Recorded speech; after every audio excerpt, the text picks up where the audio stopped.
Victoria Tauli-Corpuz, thank you very much for joining us. Thank you for having me. I want to start first of all looking at the broader questions of Indigenous rights in the world. 5% of the world's population are classified as Indigenous, but make up 15% of the most impoverished in the world.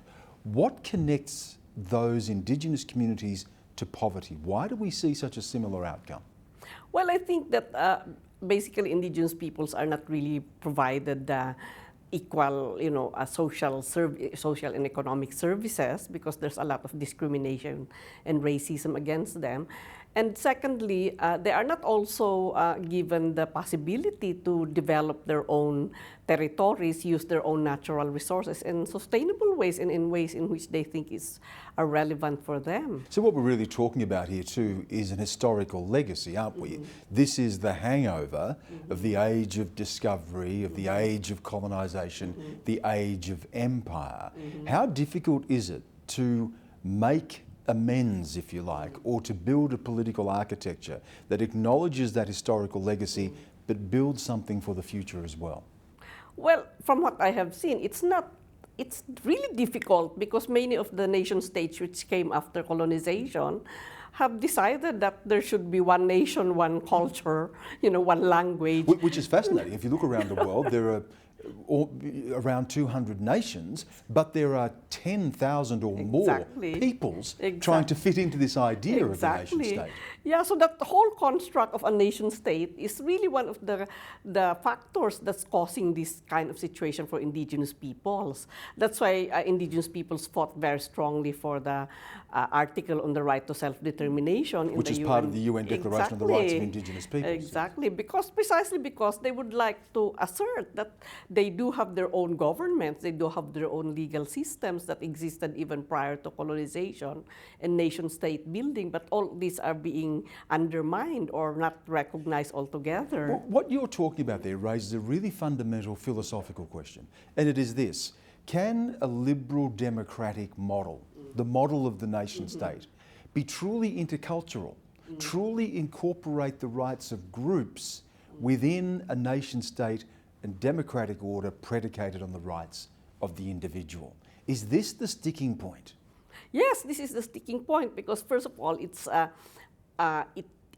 just promotes one single way or a single story about what nation state is, about what governance is, and it ignores the historical legacy of peoples who have always been there even before there's such thing as governments. It does raise another fundamental question, and that is, and this is a question that's posed often, why should Indigenous peoples or any other peoples have rights that other people don't have in that democracy?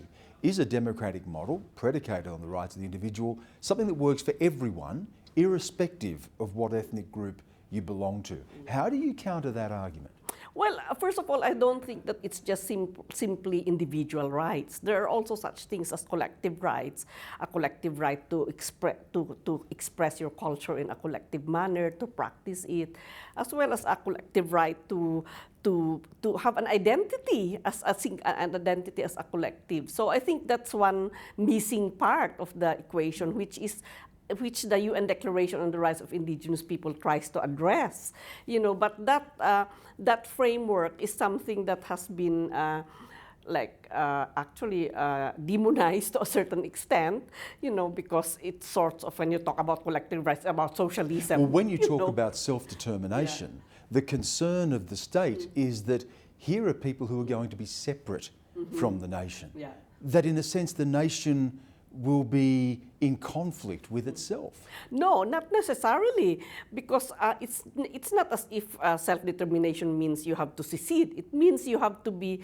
But it can mean secede. It can mean secession, but not many have gone through that path. Remember the Crees of Canada when Quebec wanted to secede. The Crees said, "No, we don't like to secede. We are here," and so it's not a sine qua non that if you want self-determination, you just want secession. I think what we are asking for is that Indigenous peoples have the equal rights, as all the other peoples, which definitely they don't have in many countries, and that they have the right to be able to determine the kind of system that should work for them. When you look at Australia, you travelled to Australia, you wrote a report on Australia last year.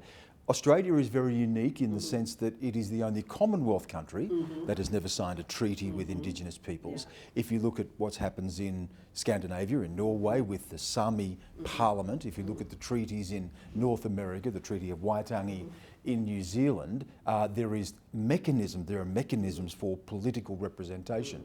What is it about Australia that has not allowed Australia to achieve that or to be able to create that political architecture?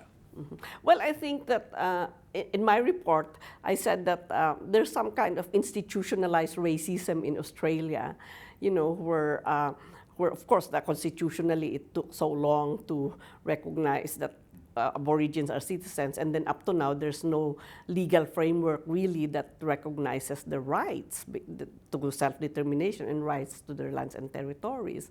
So I think that's one thing that's different, from other Commonwealth countries, And the other thing that I think is, of course, it's common. They have become very minority, they're like just 3% of the population. So their issues are not really addressed in a very substantial manner. What would be required then to redress that? You've talked about treaties. You're here for this conference now looking at constitutional reform. Is Australia ready for that, and what would be required? Well, I think that there should really be a constitutional reform so that the legal framework will be in place that recognizes them as peoples who have those rights. Secondly, I think there has to be a thorough review of the programs and measures taken by the government, like this Indigenous Advancement Strategy, Closing the Gap Strategy, which even the government now accepts has not succeeded as they would have liked. A review of that, and then maybe reforming these kinds of measures so that, and jointly with Indigenous peoples. And thirdly, I think that the Indigenous people should have a stronger voice in the parliament and in the government, and their capacities to also self-govern at a subnational level should also be enhanced more substantially. Just a final question. Your own personal situation, of course, as you are Rapporteur, you are an Indigenous person from the Philippines, but you've also run into your own political problems in the Philippines now under President Duterte, where you have been listed as a terrorist. Yes. How has that happened, and what impact has that had on you? Well, I think it happened because I was very critical. I made a press statement criticizing the declaration of martial law in Mindanao, the extrajudicial killings, as well as the displacement of Indigenous peoples from that region. And that was covered widely by the press. So I think that's done in retaliation of this strong critique that I have of the government. Is it possible for you to be arrested or to be jailed now on the basis of being branded a terrorist? Yes, under the National Security Act, if you are branded as a terrorist, then you will be put in jail for a minimum of 7 years, and it's non-bailable. But of course, that's still not, it's still a civil case. The petition lodge is still a civil case. But in a context where basically there's no rule of law and extrajudicial killings are happening here and there, it's a very high-risk situation for people like me who are in the list. To even go home is risky for you right now? Yes, exactly. Well, you're in Australia, so perhaps free at the moment from arrest by the Philippines. Good to have you on the program. Thank you again for joining us. Thank you very much for having me.